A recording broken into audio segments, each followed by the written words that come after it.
1 in 4 Houston adults live in poverty. Everyone has an idea of what they think poverty looks like: someone standing on the street begging for money, or single mothers with many children and no job using food stamps at the grocery store. But this is, simply put, a misconception. Texas has the highest rate of low-wage jobs in the country. Texas ranks 50th among states in percentage of adult population with a high school education. 26,000 to 42,000 Texas adults were on waiting lists for adult basic education in 2012, but 25% of Hispanics and 24% of African Americans live in poverty. These people who live in conditions under the poverty line still have to send their kids to school and supply them with clothes and school materials, which makes life even harder. Would you say that the students here in the school are economically disadvantaged? The majority. Are the parents able to afford school supplies? The uniforms, most of them do have them, some of them do not. The school supplies, not everyone brings them. There was a child that had shoes that were torn and problems in shoes. Only $50.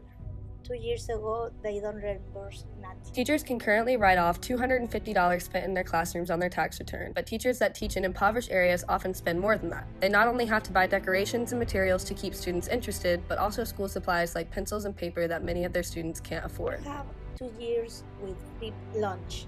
Other years, they need to pay reduced lunch. Whenever a student fails to bring money for lunch, they just don't eat at all? No. When both parents are working, that affects the student. They need the money in order to support the family.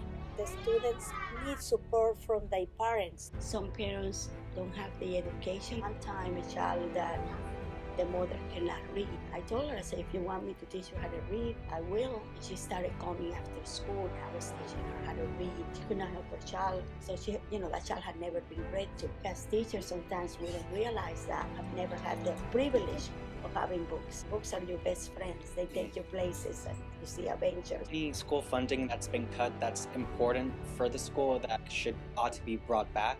I know there's going to be a lot of cuts now.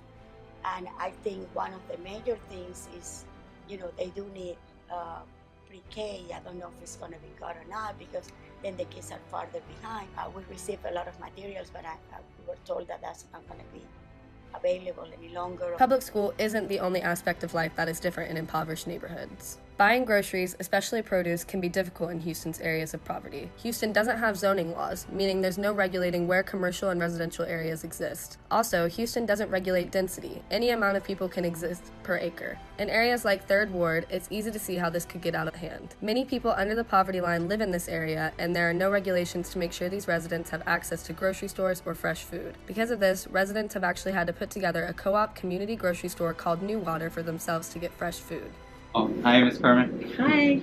What is New Waters? New Waters is a co-op. It's open in the community by people who live in the community. And the co-op is just a collective business that a group of people open together.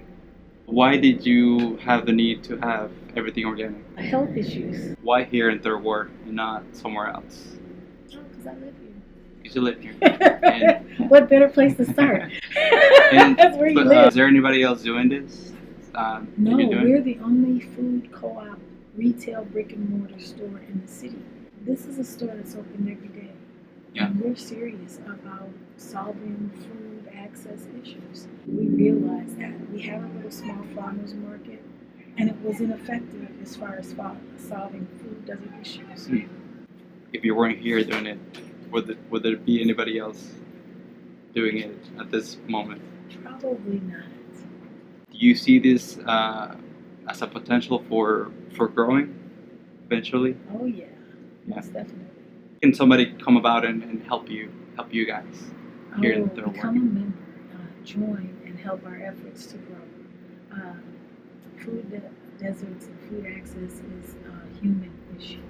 Everybody has a role, and if people think that they're not a part of that, then they're sadly mistaken.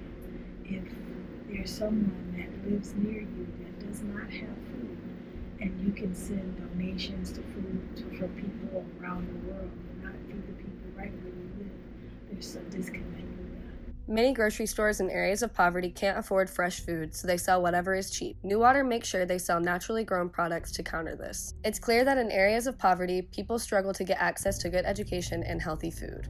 These two go hand in hand.